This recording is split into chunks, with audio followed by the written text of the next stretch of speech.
Temp check. What kind of summer are we having this year? A family road trip summer? A beach bum summer? Or a wake me up when the sun sets summer? With Instacart, choose your own adventure and skip the shopping side quests. Where available, you can get ice cream delivered to your hotel, sunscreen to the pool, or cold brew to your bed. Well, door, in as fast as 30 minutes. Wherever you find yourself this summer, you can get the goods. Download Instacart for free delivery on your first 3 orders. Offer valid for a limited time. Minimum $10 per order. Excludes restaurants. Additional terms and fees apply.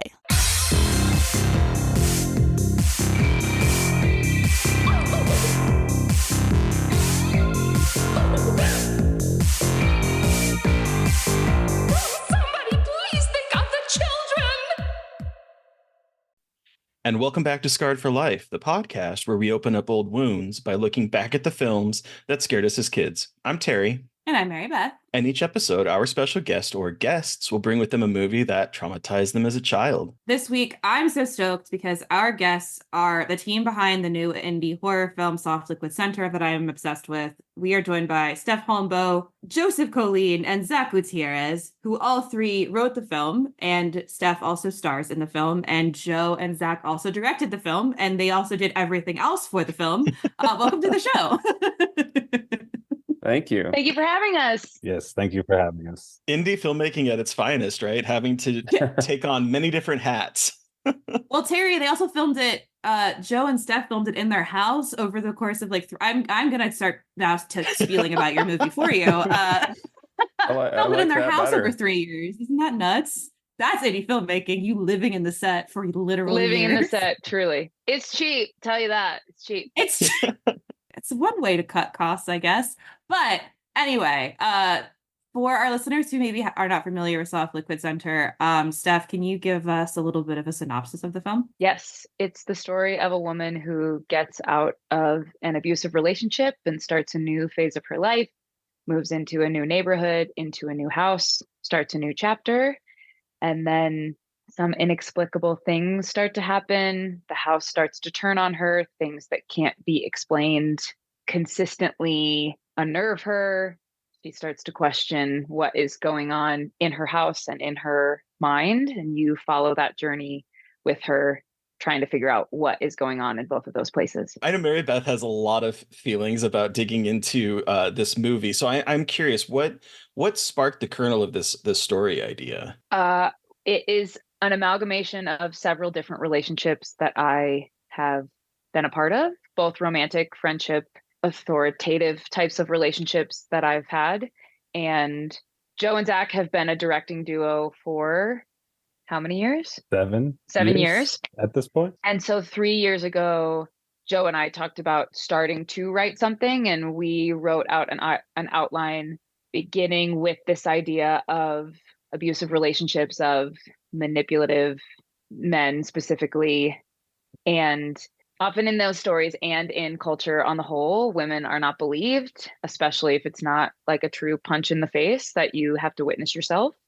And so we knew we wanted to create a heightened atmosphere. So we added a heightened element. The outline started to grow when Zach added great ideas. Then we all fleshed it out together, both before filming, during filming, even when we thought we were done filming some things, we created more scenes and then did more filming. And then they edited it, and we got our friend Roberto Garzo to write the music, and now it's a movie. That's so cool. Terry, I've talked to them a little bit, so I'm letting you ask questions first, just because I've already picked their brains a little bit about the movie, and I don't want to gush again. Because yes, you can gush again. We'll hear Turkey. it. We'll listen to it. Yeah. Gush away, Mary Beth. We'll just because I spoke to the three of you, was that last week? The week before? I don't know. Time is all fake, but whatever. Regardless, it's so interesting to see just these different interpretations now of I wouldn't say this isn't a rape revenge story, but in my own academic brain, it is tangentially related because it's about abuse and women going through abuse and processing what that is. And so it's so cool to see how y'all kind of took that and filtered it through such a liminal, spacey, weird, dream logic-y lens. it's like in a year where Skinamarink is very big, it's very cool to see you guys have a very, like, I would see like a similar kind of lo-fi liminal space aesthetic, but with obviously way more narrative clarity if you guys haven't seen Skinamarink. But I was curious about hitting that like lo-fi aesthetic and kind of why that particular tone with this, and if that is like, if that was a big part of what you wanted to achieve in terms of the style of the film. You're gonna Who go, wants- Joe? I mean, you can start. This is the problem we have as a directing duo, or like you I understand. Who says what? Yeah. In terms of the look of the movie, Joe and I are really just kind of obsessed with analog in the true sense of the word, not the new like analog horror version, but we love shooting actual like photochemical film, and so the idea of this movie, we would have loved to have shot the whole thing on film, but our budget was about $6,000, so we were not able to do that. Shit, that was how low your budget was ish. Yeah, I mean, it's not, we don't have like a budget sheet, but like it was 3 years. Most of that was crafty, for all of our crew. Like if you're into the auteur theory, here's the auteurs right here. Truly, everything in the film was authored by the three of us and our friend Roberto Garza, who did the music. So the aesthetic of the film comes a lot from that like idea of, we love the look of celluloid film, and we actually did shoot, I would say 5 to 10% of the film on different types of actual film, and then the rest we tried to replicate that look. Is that a big pain in the ass in editing, doing that, going from like different kinds of film to digital? The way we did it. Well, we're not There's several different aspects of the film that we did it a certain way that ended up being a pain in the ass in editing.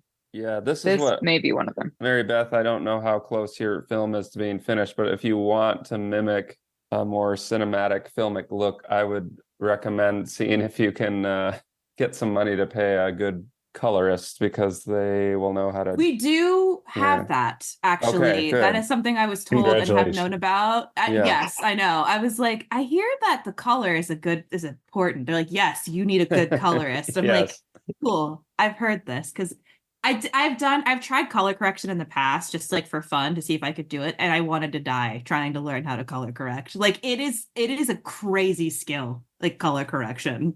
Maybe I'm just bad at it, but it's very complicated, it feels like, or very tedious too. So Zach and I both do photos, so the translation from photo to like from still to motion, for this is true boring nerd talk, but that helps somewhat.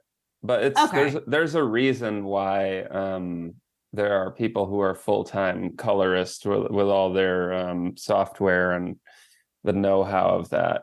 It can get complex. I mean, it's just automatically complex. But if you want the closer you want it to look like something else, so like we were trying to match our digital footage to our film footage. And I think that's where it gets particularly dicey. Okay, that makes sense. So like if you went to your colorist and said like, I want it to look like movie X, then I don't know how hard that would be, but that might be easier than if you had shot a whole bunch of footage with one camera that has a totally different color science, or like if you shot on film and then you're like, I want the stuff we shot with this digital camera to look just like the film, then it's a little more complicated. But I don't know, for a colorist that might just be like a day's work, just like, this is a Tuesday for me.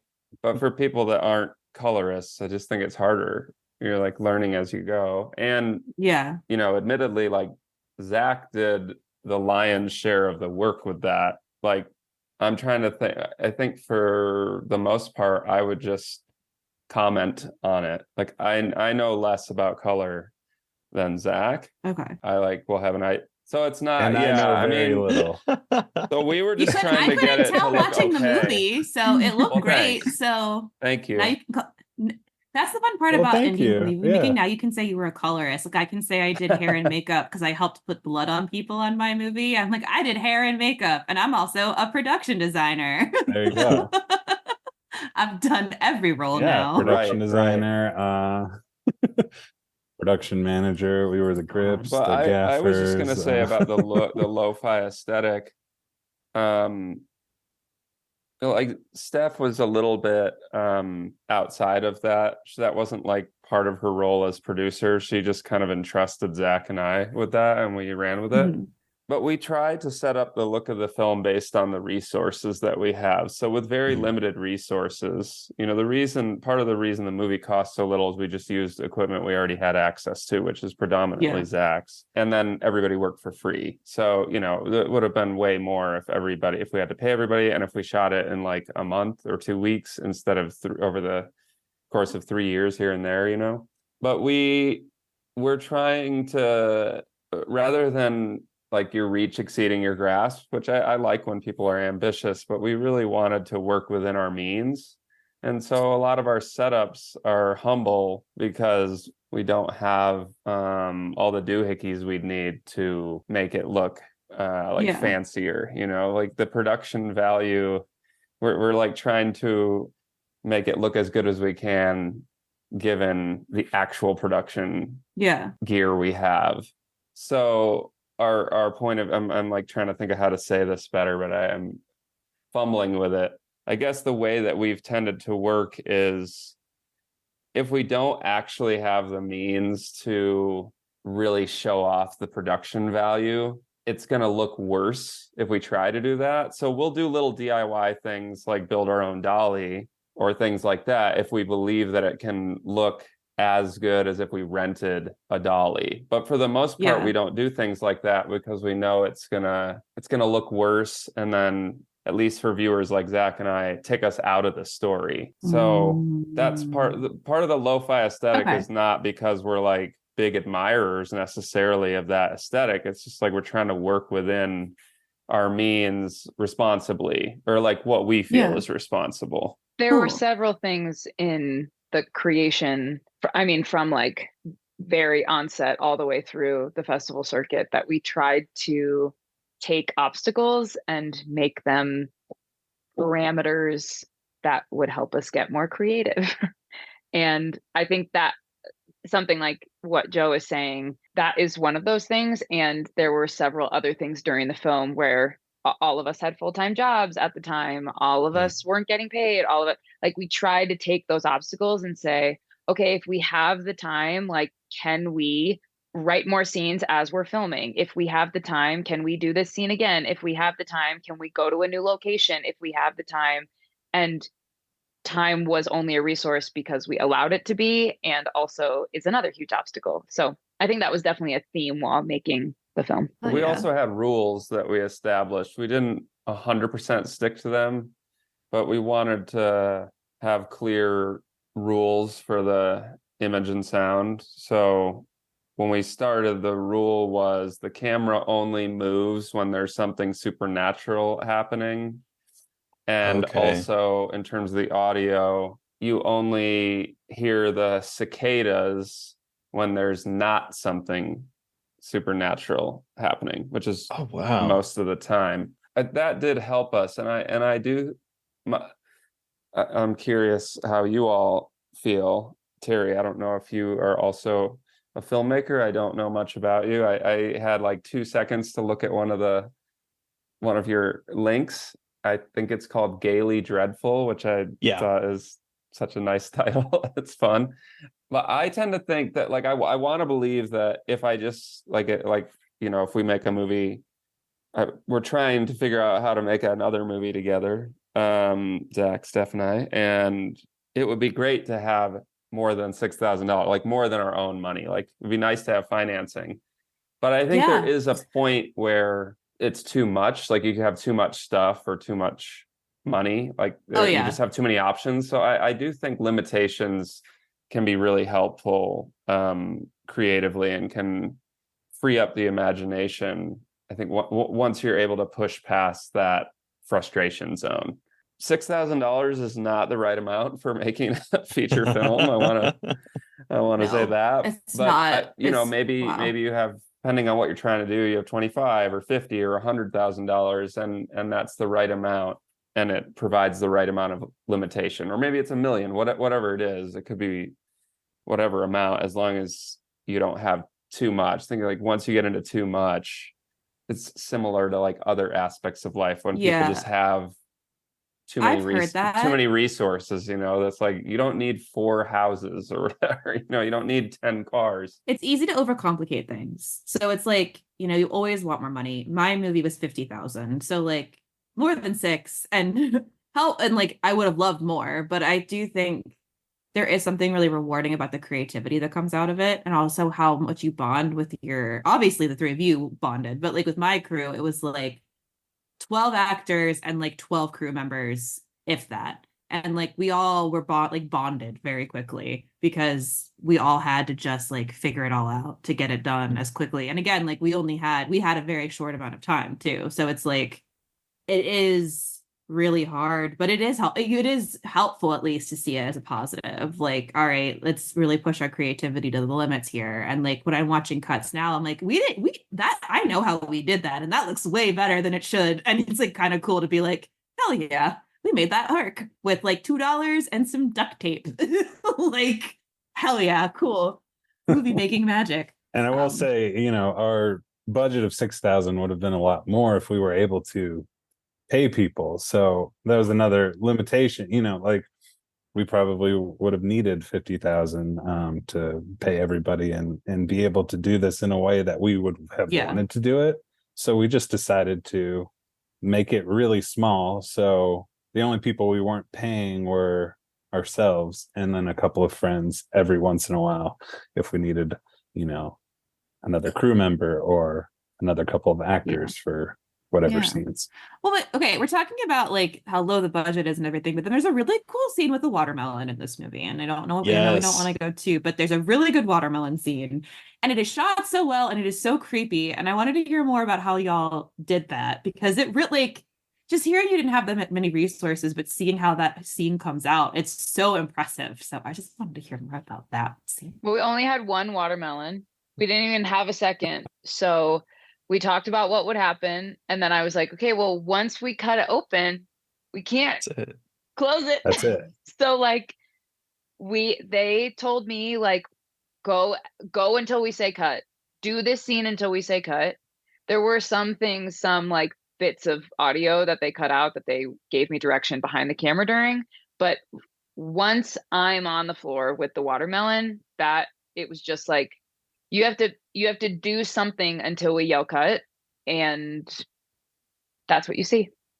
Search for what's in the watermelon. That was our direction. And then I said, be angrier about it. Yeah, you told her. At one point you did say, smash it. Yeah, we wanted her to smash it. I said, slam it. So yeah, we had to do a little bit of audio work. But yeah, part of that scene was we really didn't want to do it twice. And Zach and I like longer shots. So like it's a little bit of column A, a little bit of column B. We like longer shots, but also it would have been a lot harder to shoot that scene if we were like, we want like 5 different angles of this thing. The coverage. We probably, if we wanted to do it, if we wanted to shoot for coverage, which Zach and I don't really like doing, we would have needed potentially 5 watermelons, you know, so that it was sort of pragmatic, but also it fit the style we wanted to work in. In terms of the effects, just very simple, practical work. Zach's more the like practical, he's the practical master of the bunch. He's the engineer. Yeah, just fishing line, right? Yeah, I mean, a lot of the effects in this movie are fishing line, which fishing line is a very versatile thing. If fishing line wants to sponsor Soft Liquid Center, we'll allow it. They can sponsor us. Yeah, fishing line is the duct tape of string. I feel like we're making our movie sound like so rinky dink. It's really not. It's so funny because you're talking about it, and I'm like, it doesn't look or feel that way at all watching it. So it's just funny to be like, oh yeah, it was some just watermelon and some fishing string. Well, there's also like go ahead, Terry. I was just gonna say there's also a lot of physicality to this. I was thinking in fact about the climbing of the waterfall a bit. Like that seemed a little dangerous. It was. There is one moment, the one that is the scariest. looking, we had a crew member / friend who is like hidden behind a tree in the case that I would be like, I need a hand, sorry. And then anything I was asked to do, either Joe and Zach had done. So it wasn't like they were like, good luck, figure it out. Right. It's like they had been in the areas of water, they had climbed some of the rocks that I do think some of it looks a little more treacherous than it is. And there were moments where it was like, I feel capable, and in a different scenario, I would probably want more safety measures. And similar to all things, like we're gonna try to do it in 1, maybe 2 or 3 takes, and then we're gonna be done. So, but the water was very cold. The rocks are very real. The moment when I'm like in the middle of the water fountain on a rock was such a gorgeous shot. Thank you. And we just hope for the best. And anything I would have felt really dangerous in, I would have been like, I'm not doing this. But we walked through everything before we shot it. And again, it wasn't like, hey, we're going to do this for 4 hours and you're going to be rock climbing. So good luck in a dress. Yeah. I will say anything that you had to do that we did, we were wearing boots and pants. That's a good point. You were barefoot. Barefoot and in a nightgown. We didn't test it out to that extent. We didn't go out in a gown and barefoot. So it is so hard to be a movie star. I can't. It's just so glamorous. So Nothing glamorous. like clambering up a rock face with your bare feet. I think the hardest thing for you is going into the cold water because you really don't like cold water. You're not a Wim Hof person. No. And I do have like my lungs have a pretty severe reaction if it's over my head. I can handle and complain. But there is a shot where I'm like fully submerged, like coming out of the water. And I am actually gagging because I don't feel like I'll ever breathe again, which does sound dramatic. And I was like, it's fucking cold. The water is really cold. So again, we only did scenes a couple times. And the good news about having such a low budget is if I needed to go from like dry hair to wet hair, I was like, similar to the watermelon, you got 1 take because my hair's not going to dry for another like 17 hours. So if we got to do that, then we had to do it in 1. But yeah, it was cold. And also in those cold water scenes, though, they were standing there usually with a camera near me. So I never felt like, wow, I have to do all this bullshit and nobody else does. Yeah, I know Zach just said like boots and pants, but I do feel like every piece of bullshit that was like really hard or really frustrating or really annoying, every single one of the 3 of us got to experience it. That's camaraderie right there. It really is. That's trauma bonding right there too. That's trauma bonding. Well, it turned out looking great. Like I was really impressed with particularly that one shot of you on top laying there with the water. Just gorgeous. What a gorgeous place too. That is just such a picturesque waterfall. I loved Steph it. and I got engaged there too, actually. Honestly, the movie is a story about Joe and I. So take that. Wait, did you get engaged while you were filming this? No. Oh, We've been but married. I knew about the waterfall because Joe was like, remember the place I proposed? I think that's where we're going to do the waterfall shots. And I was like, great. So sweet that my nightmares lead me to the waterfall in which my husband and I got engaged. Yeah. And then you get to deal with trauma in your own kitchen that you get to eat at every morning. In your own living room. Yeah. So beautiful. Oh, that's amazing. Well, let's talk about your relationships to horror, because I know that all 3 of you have a little bit different relationships to horror. But Steph, we'll start with you because you are the newest to the genre, correct? How old were you when you first saw your first horror movie? 8, I think. Okay. I mean, I saw some things as a kid.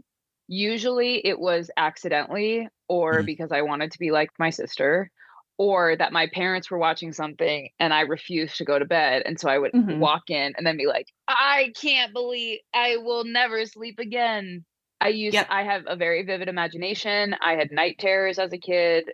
Scary stories really affected me. So by the time I was an adult, I was like, the world is scary and I am scared. So I don't need to watch these movies. I also lived alone for a solid period of my life. And I'm definitely not going to be a young woman living alone watching anything where something is outside my house or following me home.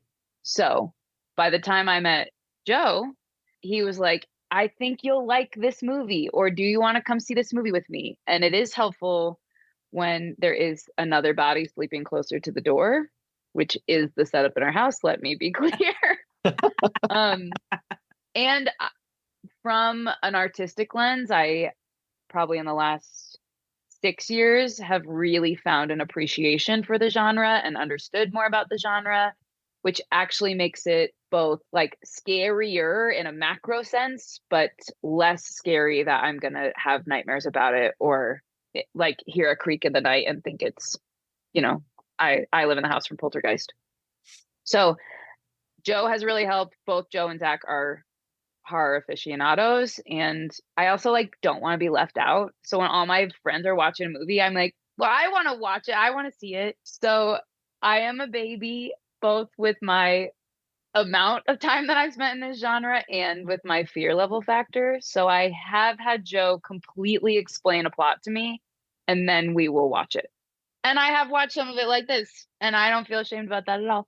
You shouldn't. I actually wish that I did still have that reaction to watching horror movies, because I feel like I'm always trying to chase that high of being a kid and seeing something and it just totally rocking your world. So I think that's great. Hold on to that as much as you can. Yeah, it's fun to be the only one scared. It's fun to watch a movie with someone who gets scared, I think. I don't know if y'all feel the same, but it is nice to see what affects people, because I'm I don't have a good gauge on it. I'm not a good person when my friends are like, oh, is this scary? I'm like, I don't know. I don't know. I don't want to ruin your life, because I will pick a movie that will actually ruin your life, and I don't want to be responsible. On Halloween this year, I was like, oh, I really want a fun movie to show people who don't watch a lot of horror. Fun. And I picked Evil Dead 2013 to show my really good friends. And they were screaming and laughing and the whole time. And it's at the end they apologized, and I was like, no, that's why I picked that movie. That's why I wanted us to watch this together, because you will have reactions and it'll be really fun to watch together. Yeah. Ooh, that's a good one to watch with a group of people too, because it is gross. It's a really gross movie. But what's the first horror movie you ever saw, Zach? I told you when we were talking for Dread Central recently that when I was 12, I saw The Thing and Nightmare on Elm Street back to back for a friend's birthday party. He had a birthday near Halloween, and that was that's the moment I was okay, horror movies, they're scary. I like them. But I had a weird childhood where I got thinking about it because we're talking about Anaconda today, and I had seen Anaconda before that, and I just never had thought of it as a horror film, because when I was a kid, I watched a lot of movies, and not a lot of them scared me. Terminator 1 was my favorite movie when I was 6 years old, and so, it was that's Jaws. insane. That's insane. I'm fairly well adjusted at this point, so I think it's fine. That's excellent. Amazing. I'm watching Toy Story when I'm 6, and you're watching Terminator. I'm watching are we Toy both Story okay? I don't know. At the theater, and then I'm going home and putting on Terminator 1. But Terminator 2, that was 4, and then my mom was like, "You're a little older now. You can watch Terminator 1. It's a little darker when I was 6." So. Yes. Wait, you watched Terminator 2 when you were 4? Yeah, that was my favorite movie when I was 4. Oh, fuck yeah. All right. Just learning language and also robots. Yeah, so I remember seeing Anaconda when I was 7, and I didn't think of it as a horror movie. I was like, oh, this is Indiana Jones. There's big snakes in this one. That's cool. But yeah, so when I was very differing 12, perspectives, it sounds like, from the very, very different. Okay, then Joe, going to you, where on the spectrum do you fall here? More like Zach or more like Steph? Probably more like Zach, in that I wasn't necessarily super scared, but maybe, I don't know. It sounds like, Steph, you actually weren't as sheltered as I was. My parents wanted us to play outside. Which now I appreciate, but as a kid, you're like, why can't we play video games and watch TV? We didn't even have a Nintendo or anything until I was a teenager. We could play with our friends or watch movies with our friends, but like my parents really limited the amount of time we were allowed to watch stuff, and they were pretty strict about what we could watch. They didn't want us watching like super violent stuff. So horror, the horror that was around when I was a kid, I was born in the 80s. It's like a lot of like lots of slasher stuff. Lots of slashers. Mm-hmm. Yeah, stuff that like conservative parents like mine were afraid of. Oh, this is gonna like garbage in, garbage out, or our kid's gonna be in the penal system if he watches this sort of thing. He's gonna be a lifelong criminal, was I think the thought. So my introduction to horror kind of came through strangely hanging out with my grandparents. We would spend the night. I have three younger brothers, and we would sometimes go spend the night at my grandparents' house, my mom's parents who lived across town, and we would watch old movies. And sometimes it'd just be me. And so if it was just me, we wouldn't watch like a cartoon. We'd watch like an old Hitchcock movie. So I was introduced to horror sort of by way of, I don't know what the right word would be, like a progenitor of horror, like a precursor to horror. That's kind of how I feel about Hitchcock. And so we were watching those old Hitchcock films on a little, the grandparent weekend. And at my other grandparents' house, who lived on the other side of town, my dad's parents, we would watch TV or movies with them on Sunday night. We'd go over to their house and hang out on Sunday nights every week. And I just remembered this recently. I think the first real horror movie I saw, which isn't scary, but as a kid, it was a little bit scary. And I have no idea how old I was. I don't know, 7 or 8 probably. But I don't know if you remember this 80s trauma movie that was like their only family movie, Monster in the Closet. You can look it up. I think it's on Tubi. That name is very familiar to me. It's like it's intentionally, like the Trauma brand, like intentionally campy, and it's supposed to be, like an early horror movie. It's mimicking that aesthetic, but it was made in the mid 80s. This monster that travels closet to closet. Anyway, that kind of flipped my wig a little bit when I was really little. But I think the first horror movie that I was deeply affected by was when I was a teenager, when I saw Psycho. And I don't know how old I was, somewhere between 13 and 15. And even though, this was in the 90s, that was a pretty old movie then, made in 1960. But for some reason, it really freaked me out. I remember that maybe we talked about this on your when you interviewed us, Mary Beth, but in the movie there's that scene where the detective, and I don't want to spoil it for Steph, who's never seen the movie, nor that scene, obviously, but no spoilers. Yeah, 60. I've made it 60 years. Yeah.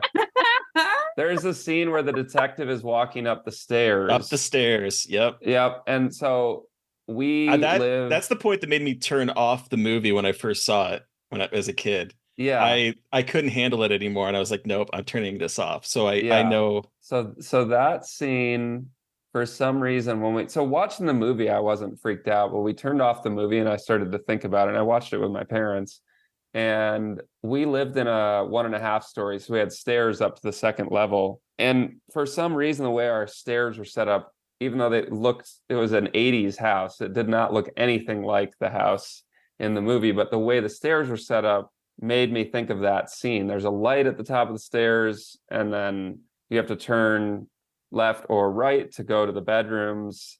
And so you can't see what's on either side. It's blocked by the walls.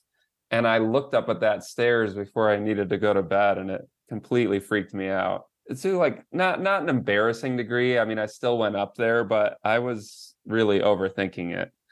So that Psycho was really the first movie that deeply affected me.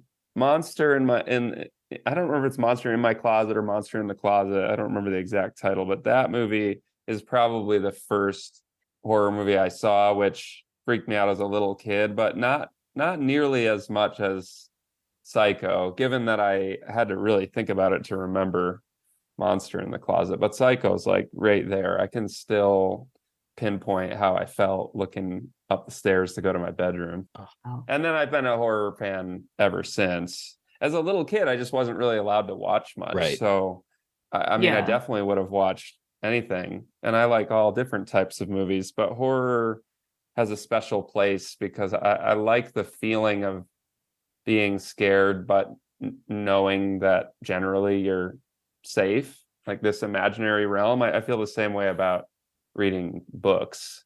And I think a really good movie can operate similarly imaginatively as a book does. Not exactly the same, but a really good movie will feel similarly to me. It opens up my imagination, and I still feel the safety of being at home or being in the movie theater. I'm not like losing my mind. Yeah.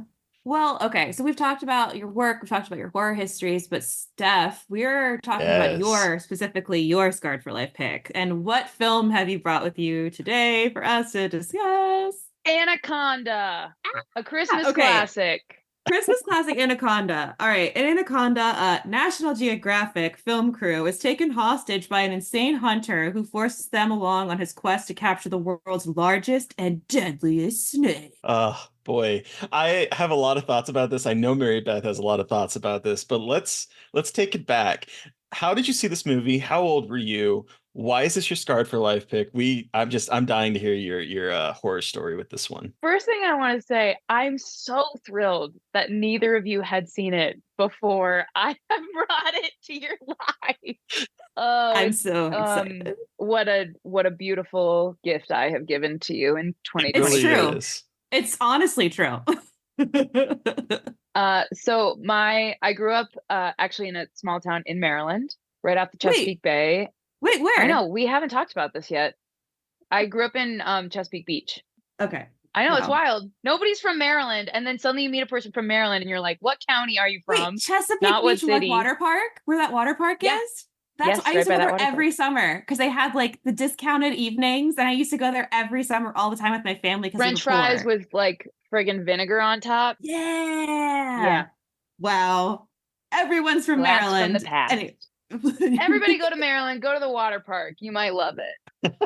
So loved water as a kid. That is definitely a theme in this movie. Mm-hmm. I have several sisters from different iterations of my family, but I grew up with one biological sister in my house the entire time. And even when I added on siblings, I've always been the youngest, which means I always think my older siblings are cooler. I always want to be like them. I want to do what they're doing. I want to hang out with their friends.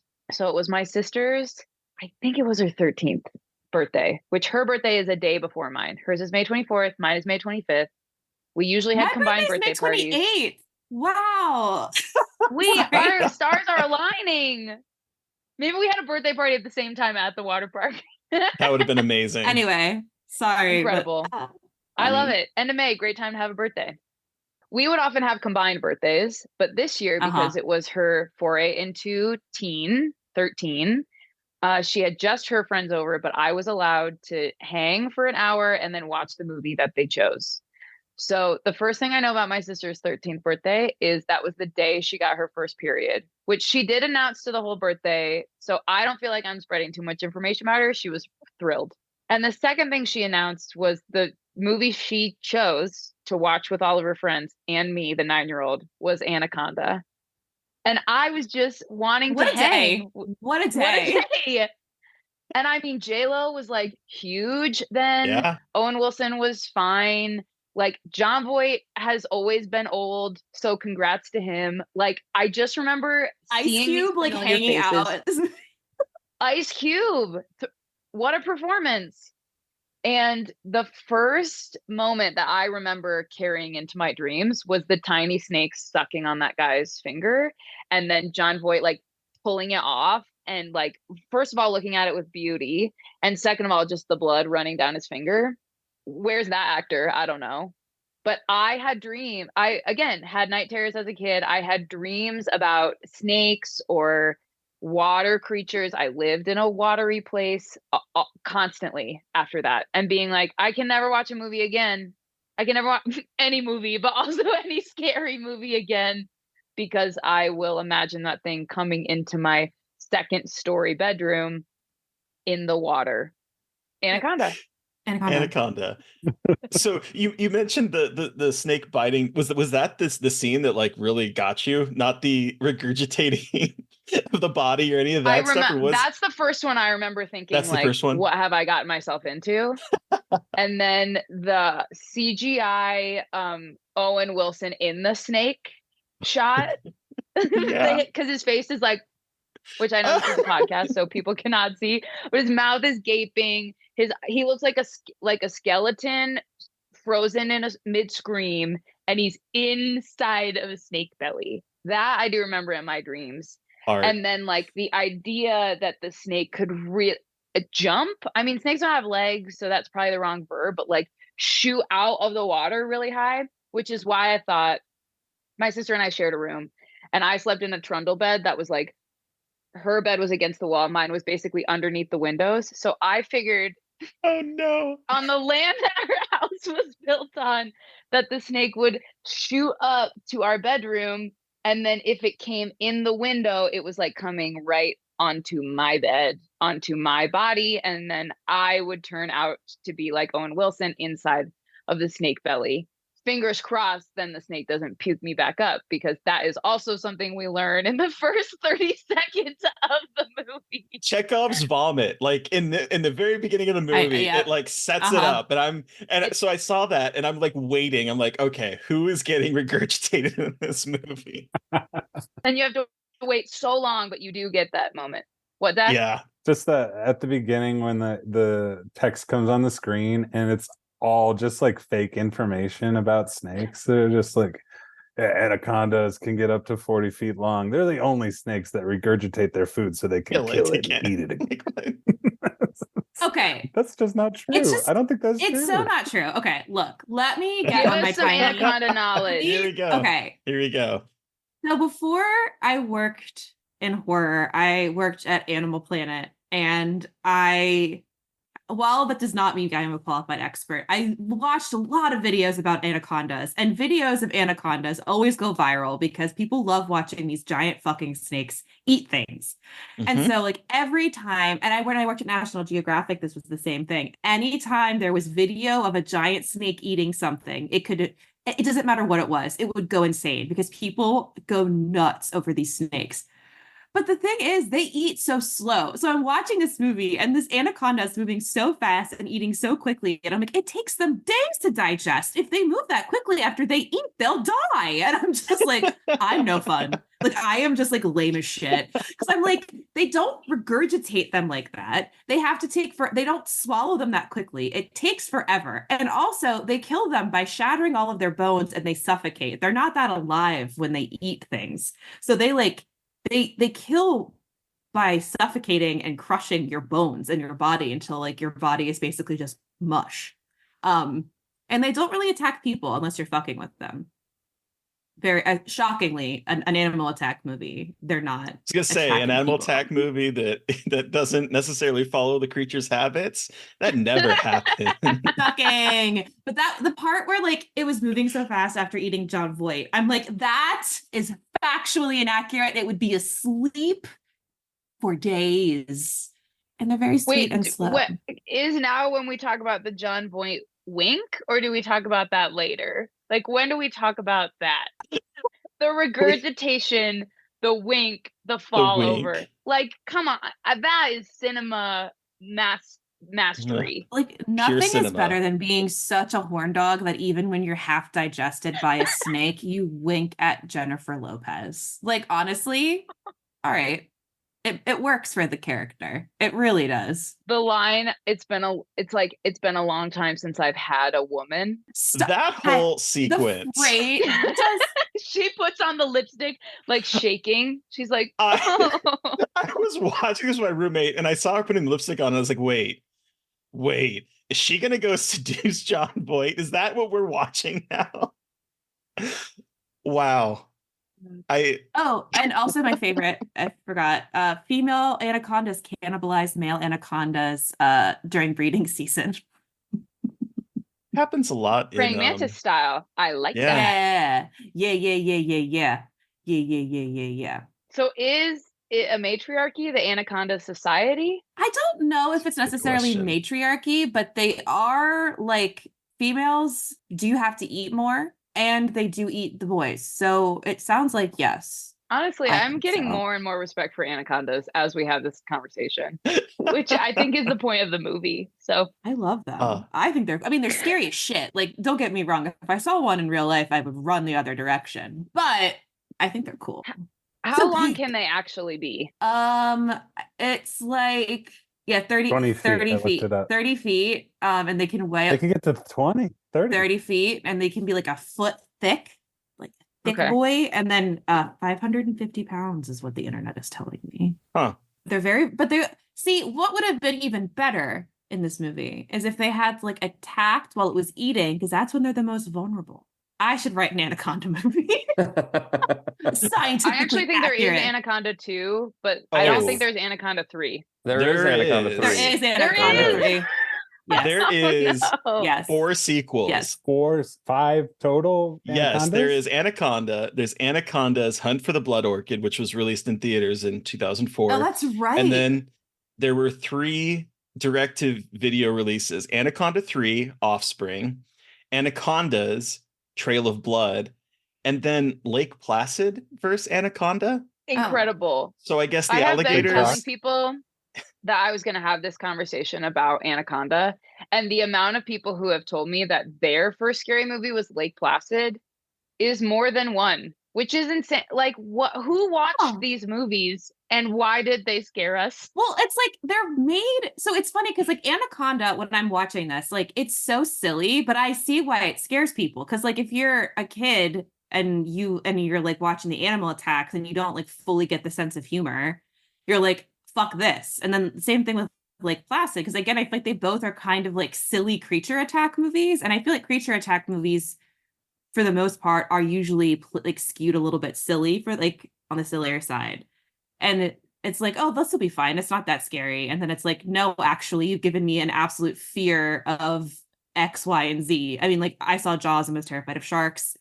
Terry saw arachnophobia and is still terrified of spiders. Like, I've never seen that movie. That's for sure. It's really good, but like if you don't like spiders, it's gonna ruin your life. So like, but yeah, I think people don't think animal attack movies like take them as seriously as terms of horror. But like if you're a kid and you're like, that's a snake, like that's not even like a monster snake. Like that snakes get that big. Like it's not that far outside of the realm of possibility that a big ass snake could eat me. And I mean, like, bad CG aside, like there are some horrifying moments, I would think, as a kid, particularly with, like you said, with Owen Wilson's face in it. Like I was laughing because I thought it was so funny, but I was like, if I saw this at like an early age, that would have been traumatizing because I loved snakes growing up. So like that would have probably been traumatizing. And then John Voight getting regurgitated is, I mean, you can't get any better than that. So I can get being a kid. Yeah. And there is a spooky aspect, we as Homo sapiens, like, are technically the top of the food chain because we're the most like intellectually sound,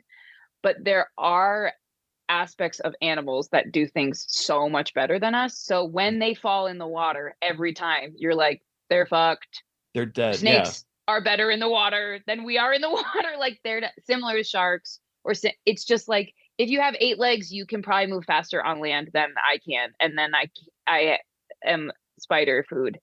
So that aspect, every single time, I did love the idea that every time the snake tail would like go out of control and somebody just happened to be in the way and was just like pushed into the amount water. of people that get knocked through things or into the water in this is pretty hilarious, I will say. Oh man. But I'm curious, Joe and Zach, when did you guys see this, and did you have a similar reaction to it? Well, like I said, I saw it in the 90s, and I don't remember seeing it in the theater or not, but I remember just not thinking of it as a horror film, because I loved Jaws, and I had seen sort of all the like creature movies as a big Godzilla kid. So I was just like, oh, big snake. So it was cool, but it wasn't particularly scary, and I wasn't afraid of snakes, but I was afraid of John Voight's accent.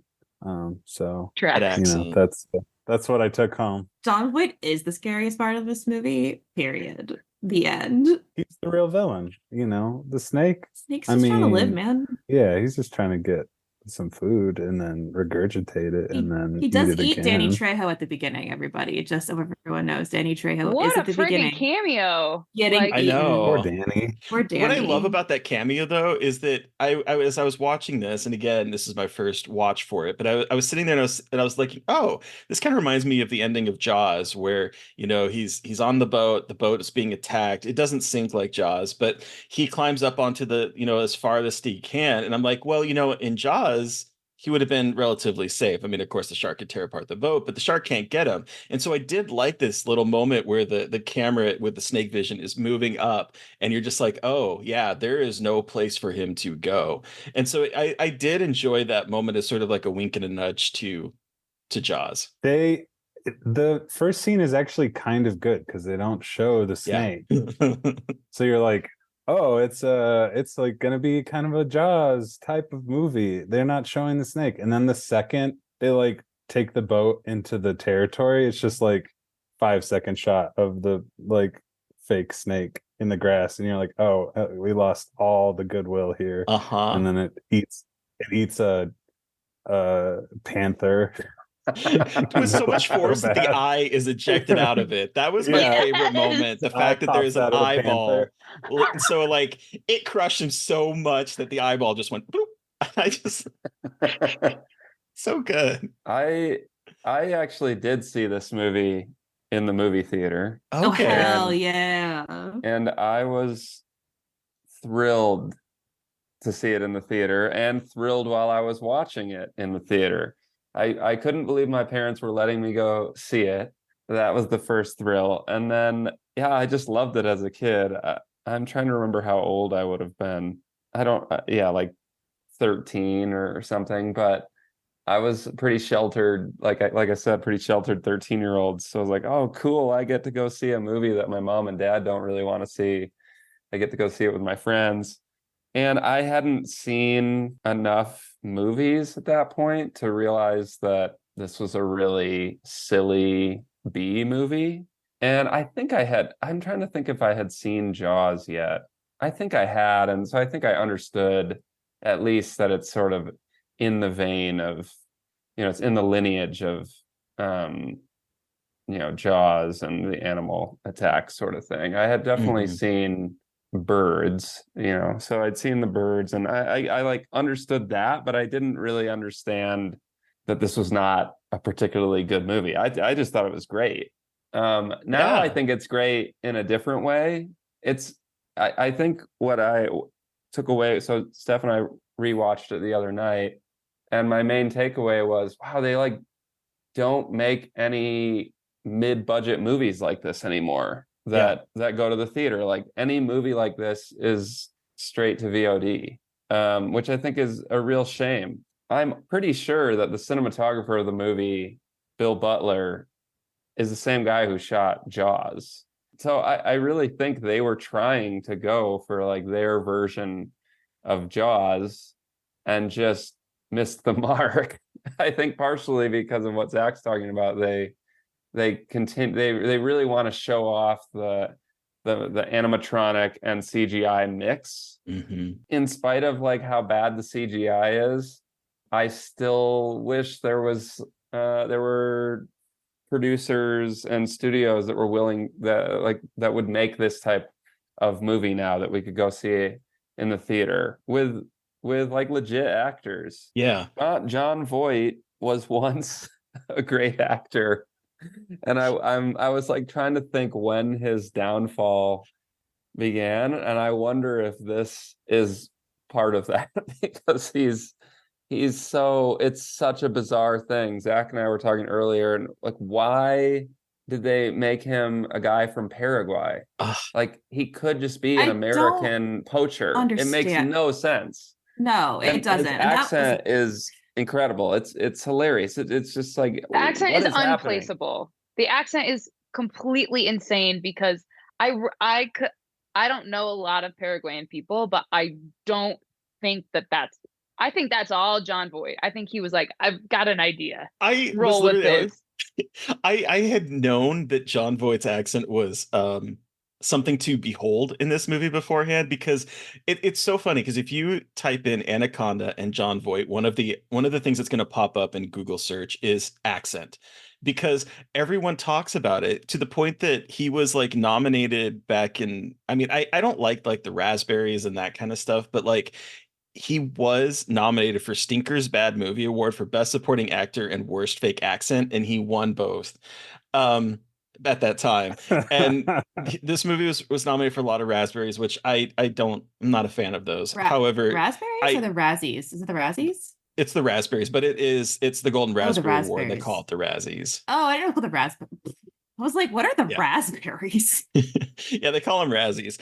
And so like that is all I knew. And when I sat down and I was watching this, and I was like, wait, what accent is he trying to do? And then you find out a little bit later that he's from Paraguay. I was like, oh, this is not good. In a movie that has some good representation, this is your decision. I was like, I don't know about that choice. Once again, I think it was just him being like, I'm a big actor. I know what I'm doing. And everyone's like, okay, like we're all kind of new-ish, so I guess that's fine.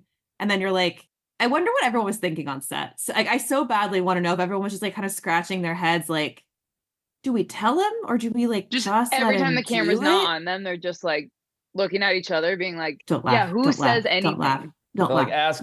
Ask Voight, he'll know what to do. I like the idea that Jon Voight's character in the movie and real Jon Voight aren't that different. Like Jon Voight on set was also like kind of leading them on this mad quest and just in charge of everybody. I feel like he's like kind of weird anyway, so I feel like it probably wasn't that far out of the realm of possibility. I guarantee you he probably hit on J-Lo when they weren't filming. Oh, I'm sure.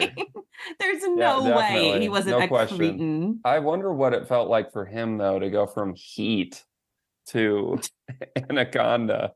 He like kind of had a legit role in Heat. So did Danny Trejo. Oh right, was also in. That's Heat. right. Oh shit, he was. Right. The Heat to Anaconda career line pipeline. Okay, real quick, I want to mention that Danny Trejo.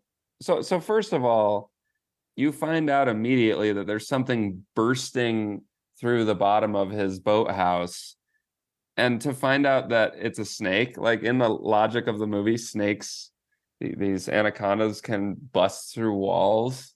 That's kind of amazing.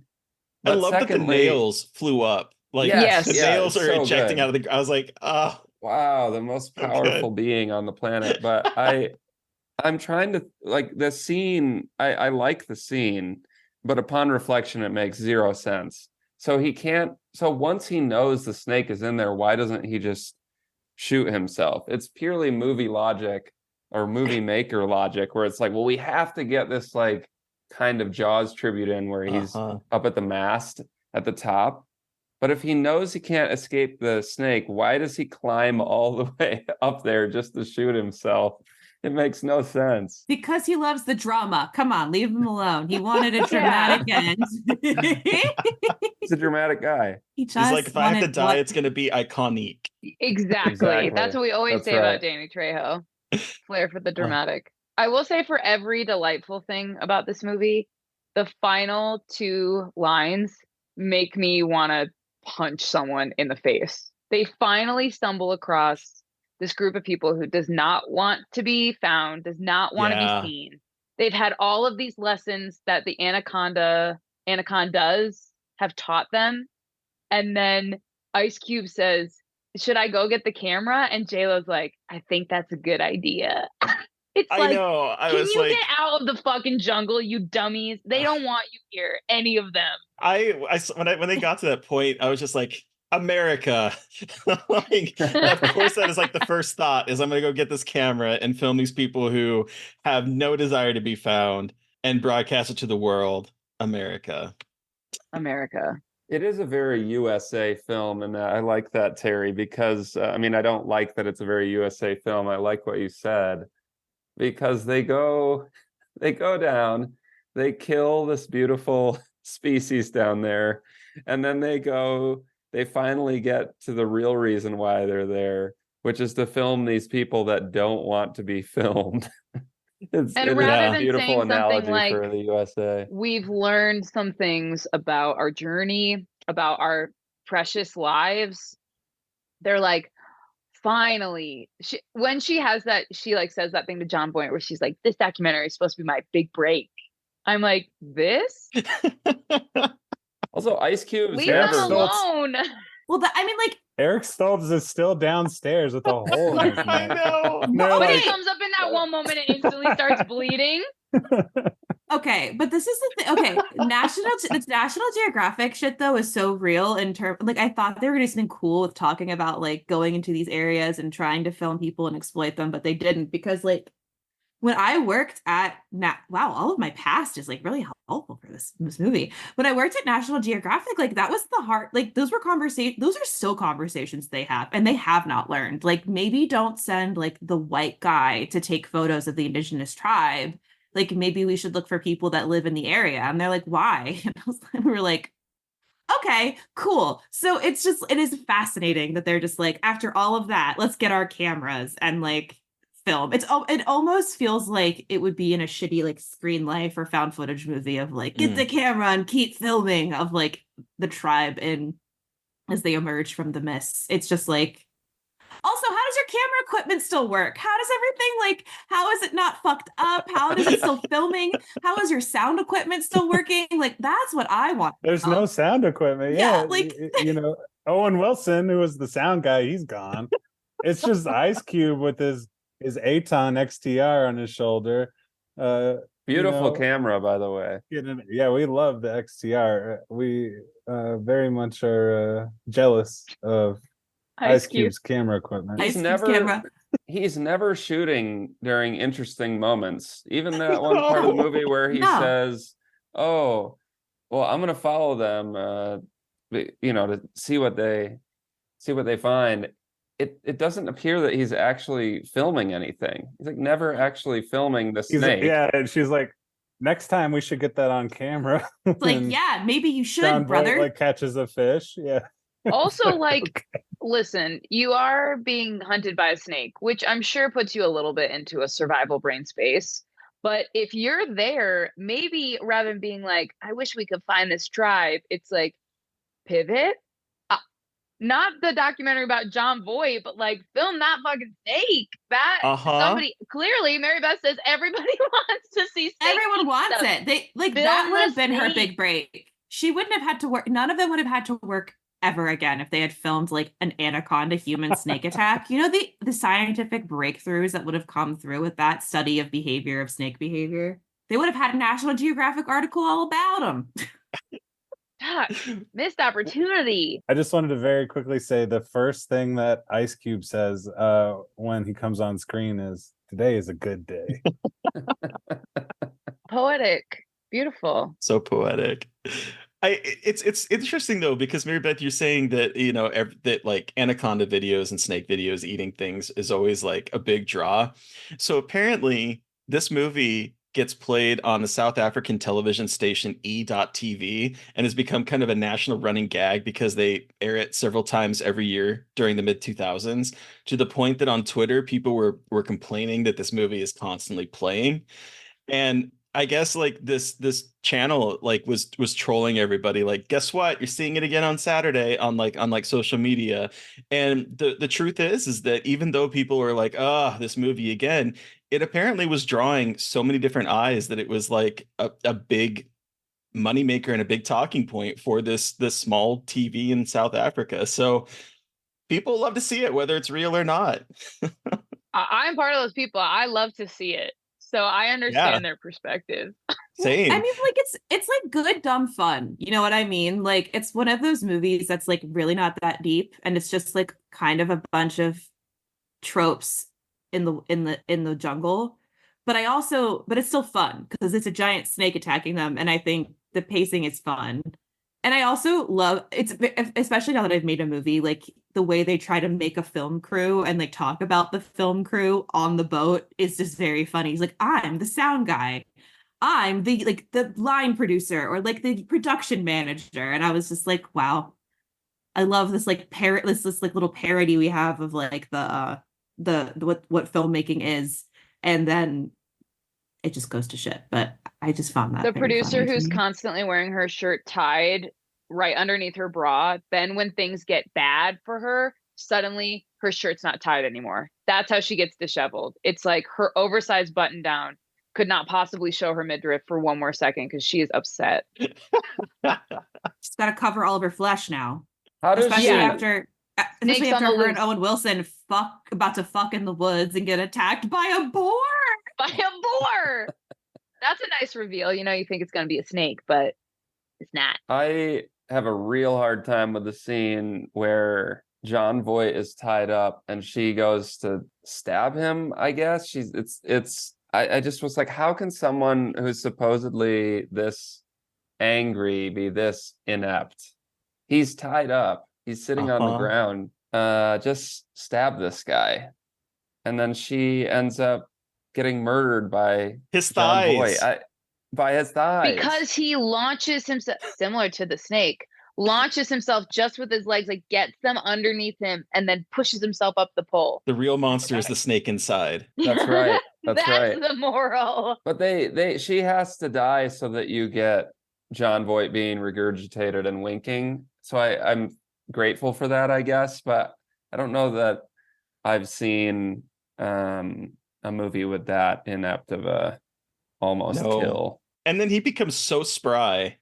Yeah, how is he so flexible? I'm like, the bad logic continues when because they're stuck. So Ice Cube is like, you go that way and we will go this way. The water with the snake in it. Let's all just split up. And also, why do you both have to go? Only one guy's going the other direction. Both of you need to tie it around this tree. Like, yeah, I'm sure J-Lo can stay on the boat with Mr. Voight and the redhead who has a frozen streak in her hair. He's kind of loosely tied to that, whatever he's tied to. So maybe I should give him a little more credit, and that poor traumatized woman. So maybe it's not as bad as I think. I think the real crime here is that they didn't just dump him off the boat like Ice Cube said they should. I love that part too, where J-Lo's like, I can't remember what she says, but it's like, do we really need more of that? More people getting thrown into the water? It's like, this guy's he doesn't really care if all of you die. He just wants to get this snake to sell it. I know, and no one questions the fact that a wasp is inside of his, like, the guy's breathing thing. Thank you so much, because I was like, what the fuck? No one was confused about that? Like, no one was like, oh yeah, like, how could, like, they're just like, this is what wasps do. What in the Silence of the Lambs, like, pulling that out of his mouth and being like, it's a wasp and it stung his esophagus. And it's like, I mean, it's smart, it's interesting, but also, were you not thinking more critically about perhaps how it got there? No. The dumbest film crew imaginable. In the most dangerous place, like completely like unaware of where they're going and what they're doing, or at least they seem that way. This is very tangential, and I'm curious what the rest of you think. But another thing that I kind of mourn, along with the fact that we don't see these silly mid-budget movies in the theaters anymore, is that I wouldn't say it's like a great looking movie, but there's some really nice little moments. And part of that, I think, is because it was shot on 35 millimeter film. Was it really? Yeah. This is like pre-digital being used in big movies. So there's just something about that texture and the feel of that and the intentionality. I'm saying intentionality loosely, knowing that this movie is like kind of a piece of trash, but there's something about the look of it that you would just never see in this type of movie now. Like, now this movie is just spit out for Sci-Fi Channel or straight to VOD or whatever. So as inept as the movie is and as silly as it is, there's a quality to it that I admire, both in terms of the look and like having a few stars in there. I guess Ice Cube was kind of on the rise because he's transitioning from rap to being an actor, which that's like a whole other side story we can talk about. That's so crazy that like his whole story of being an NWA and then being in movies and now he's in like kids movies or he has been anyway. I don't know what he does now, but yeah, there's just there are some things to admire in spite of it being such a silly movie. I mean, or maybe because I don't know. I had fun watching it. I was like, this is very silly, but like I've seen with the amount of like terrible 90s action movies I feel like we've all seen, like it's really not bad. And I say that because like it's not horribly racist or sexist or misogynist. Like yes, we have those aspects, but it's to play up the villain. It's not, they still have those moments, but I find that, and I know like I feel like the bar is so low, but like it doesn't kind of like take cheap shots at people like it could in this movie, because this movie has like a Latina like a woman as the lead, and then Ice Cube again as the other survivor. Like we have two people of color surviving, and so it's like a relatively diverse cast for the 90s, like for an action movie like this, so it's never punching down. And I feel like so many movies do that it's refreshing. Like, so yeah, there's some like weird parts to it, but it's like respecting all of its characters and actors in a way that like movies of this level and this caliber you don't often see, which is quite interesting. And I made a joke about the redhead's wardrobe, but in general, like J-Lo, who is a beautiful woman, is wearing like a tank top and cargo pants, which I just feel like now you get a movie like this with somebody as hot as her, and they're like, put her in a white shirt and get her she's gonna be wet as soon as possible. Yeah. Her nipples are going to be out the whole time. Like, it's just going to be like wet t-shirt contest. Nasty. It felt like they wore the same outfits because they were in the jungle. And there was a level of like, we're not beautifying people on purpose. If people are beautiful, it's just because their face is lovely to look at. Gorgeous. Yeah. Yeah. She doesn't have the whole thing that you usually see in action movies where they put like 1,000,000 pounds of makeup on the woman. And you're like, yeah, see, like she knows what she's doing. Like she actually does look like, they all look like people who would go ish. They don't have like crazy makeup. So there's something about, not to give this movie too much credit, but like for that, but I still like, it cares about as much as it can about the characters and not like falling into traps that these kinds of genre movies can fall into in terms of like, haha, we'll make fun of everyone. And it's like, or we'll just give a giant snake and scary John Voight. And that's all you really need. That's all you need. But we talk a little bit about like how we miss like that sort of mid-budget movie that's going to movie theaters. But like the other thing that like my first note, literally my first, well, second, because I was making fun of the text crawl at the very beginning. My first note was that I missed the creature features of the 90s because Jurassic Park was so big in the early 90s that it like opened up the gates for everyone to be like, okay, we're going to have anacondas. We're going to have Relic, which takes place in a museum. We're going to have Deep Rising.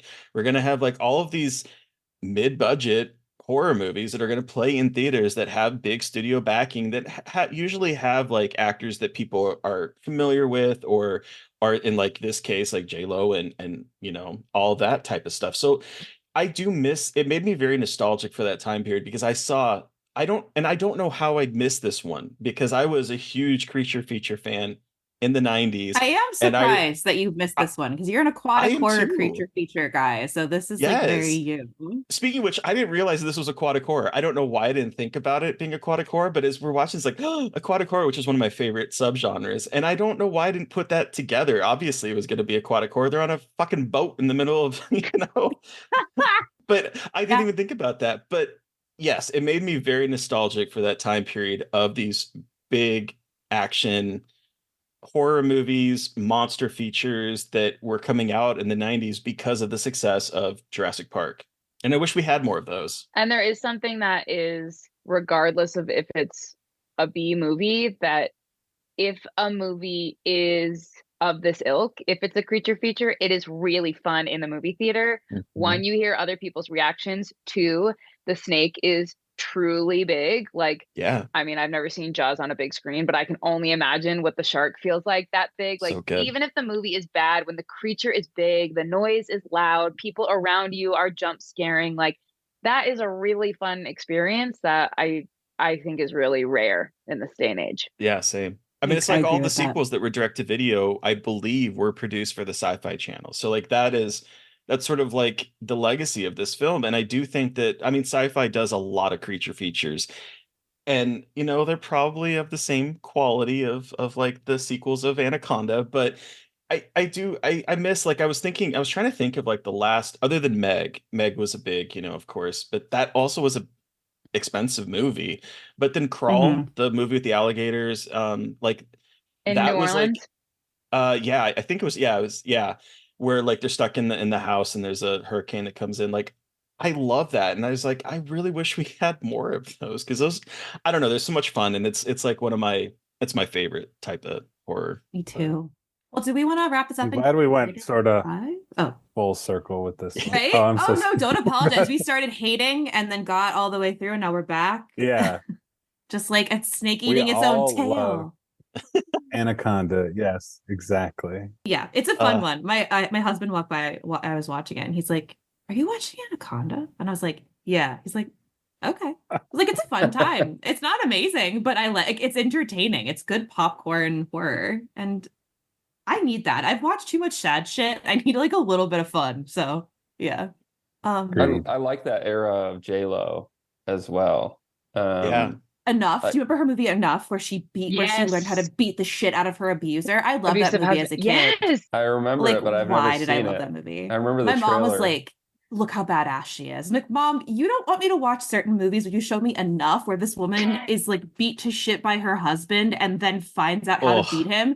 And I was like obsessed with it. I'm like, that actually is so funny and hilarious, like trajectory of where I am at now as a filmmaker and an academic. Like, but it's just been like, I love that movie. It's fucked up, but it's good. Which reminds me, I still need to read your thesis. I'm sorry I haven't read your thesis yet. Oh, it's okay. There is no pressure to read my thesis. It's just my master's thesis. No, I'm excited to read it. I was gonna say, I'm trying to remember the timeline, but J-Lo was in Selena, which she's great Same year. Oh, that's right. Same year. Okay. Same Okay. year. Same year. She's 1997. Huge Look at year her for- range. And then maybe it was like 2 years later, she was in the Soderbergh film Out of Sight, which 1 year later. I love. I think that's a legitimately great movie and probably my favorite Soderbergh film. Huh. But I kind of missed that era where she was kind of hopping around trying different things. And then Like, The Cell, a couple years later. The Cell, that's right. She's like doing all sorts of different genres, and like The Cell is also a horror movie of kind of in the like Silence of the Lambs mold, I guess. But I don't know, just like that, to go from like a musical biopic or biopic about a musician or whatever, biographical film, to like a creature feature, to like a crime movie, to a weirdo horror movie. I don't know. There's something, I feel like we don't see a lot of that with big time stars anymore, where they're like, and we definitely don't with J-Lo. And I wonder why that is. Anyway, maybe that's a topic for a different time. Y'all need to see her terrible erotic thriller. Which one is that? Oh my God, The Boy Next Door. The Boy Next Door. I love the idea of it being called The Boy Next Door, though. That Boy Next Door. sequel. It's so bad. He says to her at one point, It's so good. Just to give you like a clear kind of what it is, "I got you a first edition copy of the Iliad by Homer." Wow. Edition of the Nothing Iliad. Not a sexier than thing. that. It's just it's First edition. What year? I know, it's my Ancient. favorite. I had to pause it. I was It's written on a dying laughing. scroll. I found the Dead Sea Scrolls for you, and I bought them just for you. I didn't give them to a researcher. I brought them here for you. They're collecting I dust showed them in my backpack, Kmart. but they're probably fine. It's just the fossilized skull of like a scholar from Greece. Amazing. Oh my God. Do we want to wrap up and give this a rating out of 5? That sounds good. Yes. All right, Terry, you're up first. How many John Voight's terrible accents out of 5 do you give Anaconda? This movie was a whole lot of fun. I do wish that the effects looked a little bit better. There's between the animatronic snake that comes in, I was like, oh, it looks very plastic, to the CG is a little iffy. However, it's fun, and I found myself laughing at laughing and not at it, but with it. Like, this is just a ride of a movie. It's perfectly paced, an hour and 30 minutes. Love to see a creature feature that doesn't out overstay its welcome. Do characters make some curious decisions? Yes. I thought at the very end when they pushed John Voight in the water and then they leave the trachea guy on the boat to go check out this mine. I'm like, maybe you shouldn't do that, because I'm thinking if I'm John Voight, I'm getting on this boat and I'm just taking you off and you guys are fucked. Like, that is so I'm like, some iffy things to set up action points, but you know what? I had a blast. I'm gonna give it 3.5 John Voight's bad accents. I had a good time with it. What about you, Mary Beth? I also am going to give it 3.5 John Voight's accents. I think it's definitely silly. It's definitely of that era, but I love movies like that from that era that are like just genuinely like fun, like popcorn movies that are just here to like make you kind of jump and make you laugh. Maybe not always on purpose, but it's like relatively well made ish. And you can kind of look past the technical issues and kind of just have a good time with it. It's like I feel like I really want to watch this with friends and just giggle and have a good time with it. But I'm very glad that I was finally able to watch it for this podcast, and you finally got me to watch it, because boy oh boy, more J-Lo and horror films. Like, let's have her make her resurgence. I love it. But yeah, so Steph, I'm gonna start with you with your final word, since this was your pick. How many bad John Boyd accents out of 5 do you give Anaconda? I'm giving it 3.8 bad John Hell Boyd yeah. accents. I felt similarly, both of you, really fun, so silly, but not too long. I was never wondering when a scene was going to end. When it did end, I thought the ending was stupid, but right on time. And it allowed me to feel nostalgic about a time in my life and really see my full like horror journey up until this point, and really feel like, oh, I'm not afraid of this, and this really did scare me at one time, and now like I'm a big girl when I watch some horror movies, and I'm not having nightmares about snakes coming up to my second floor bedroom window. So 3.8. Hell yeah. I mean, that right. would be horrible thinking about that. Just like I when you were telling me the story, telling us the story, I was like, I can be in your mind and just imagine that, because like, I mean, with Jaws, I always like was afraid that there was gonna be water coming up to my bed, and so I'd always like jump because I was afraid shark was gonna be under the bed, like just weird shit like that. So I I can immediately understand why this movie terrified you. Okay, Joe, how many bad John Voight accents do you give Anaconda? I'm gonna give the movie on a whole 3. Okay. But I'm gonna give John Voight's accent 5 out of 5 John Voight's bad accents. Hell yeah. Okay. Hell yeah. Okay. I respect that. Cool. All right, Zach, and you are now the final word. What about you? What is your rating for this? The final word. Beautiful film. Well, so I will just say tight 90. There's some real stars in this movie. It's fun. And so I'm gonna give it I gotta go with everybody else. I'm gonna go with the 3.5 out of 5. Salad would be perfect, little baby birds.